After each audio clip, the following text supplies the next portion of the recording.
अस्सलामुअलैकुम वर्स, मेरा नाम है अब्दुल गफ़ार और आप देख रहे हैं Abdul Gaffar Landa market YouTube official.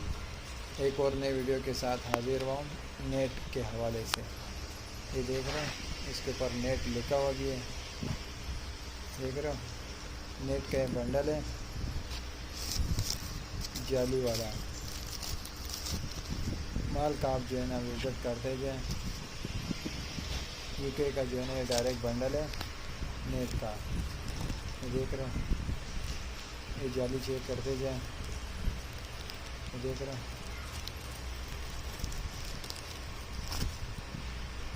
ये सारा जो है ना आपको इसमें नेट मिलेगा। नेट का मतलब जाली है, इंग्लिश में नेट बोलते हैं, उर्दू में जाली। जाली का ये बंडल है, यूके का जो है ना डायरेक्ट बंडल है। माल का आप विजिट करते जाएँ, ये देख रहे हो। सारे जो है ना जाली के बंडल है, देख रहे हो, देख रहे हो। ये देख रहे हो, इसके ऊपर लिखा हुआ है 45 केजी का बंडल है नेट। 45 केजी का बंडल है, यूके का डायरेक्ट है, नेट जाली का बंडल है। ये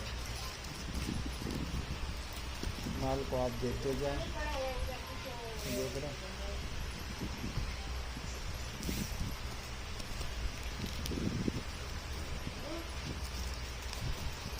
ये सारा जो है ना जाली का बंडल है, देख रहे हो। बिल्कुल साफ़ सुथरा जाली है। नेक्स्ट वीडियो के लिए इजाज़त दीजिए। अल्लाह हाफिज़।